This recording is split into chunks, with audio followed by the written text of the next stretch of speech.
Well, Pacer fans, Doozy maniacs, Pacers got punched in the mouth after in game one. We lost by 15 points. Halliburton didn't really show up at all. The Bucks threw a lot of double teams at him. You can make all kinds of excuses. The he made good passes a lot, but he wasn't making any shots. But you got to have more shot attempts than what, like six. He couldn't have had any more than 7 shot attempts. That's unacceptable. The Bucks took him out of the game.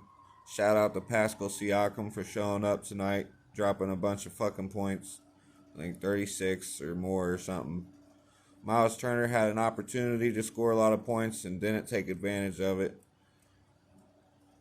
Aaron Neesmith I didn't trust him. Showed me why I didn't trust him.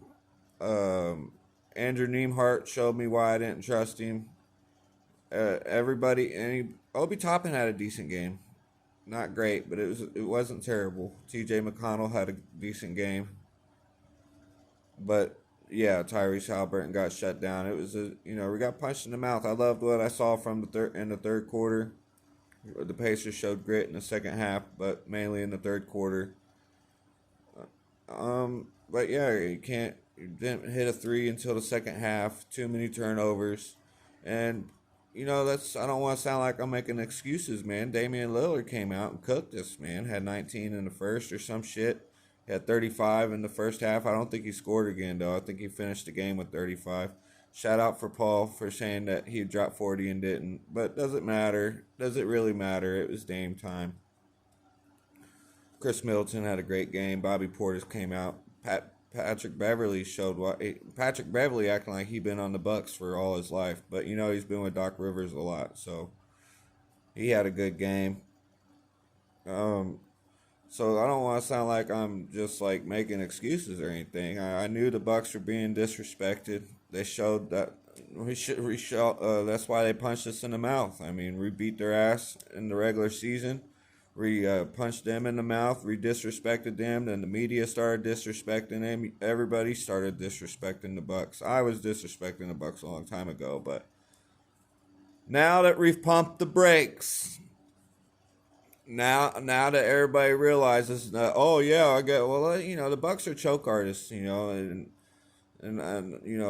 Doc Rivers with 3 wins in a series isn't like the most secure thing in the bag or anything, and we only played 1 game, so you look at game 1 and say, it's easy to say that the Pacers be lucky to win 2 games, which is true, but it's only 1 game, and the momentum can swing any time. Who knows what happens in game 2? But yeah, Halliburton needs to show up. Can't be ghosting on game 1 like that. So the moment looked too big for him, honestly. But that's just being real. He made a lot of good passes. I mean, there was good things he did, and the team kind of let us down. The team just got manhandled in the first half, really. That's just what it was. But there's no excuses. You got to have more than 6 shot attempts. We're expecting Halliburton to be more aggressive than what we saw in game 1. But it's a 7-game series. The series ain't won after 1 game. If you watched my video before, I was like, the Bucks are being disrespected. I'm not gonna be mad if we lose this series. I'm just not. I'm happy to be here. I'm happy to be back. Loved what I saw in the third quarter. We shot terrible from 3-point land. So I expect us to bounce back in the shooting field goal percentage. I expect Halliburton to have more than 6-7 shots. And let's see how the series goes. Let's see how game 2 goes. And even if the Bucks win game 2, we saw the Kings win 2 games, go up 2-0 on the Warriors.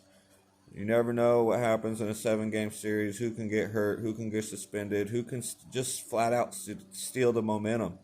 If the Pacers were to win 2 games at home and make the series 2-2, and you got game 5. Halliburton from Wisconsin, his time to show up. So Halliburton can't be playing like that. We gotta have better execution. That's the word they might use. Field goal percentage. We gotta make our shots. All right.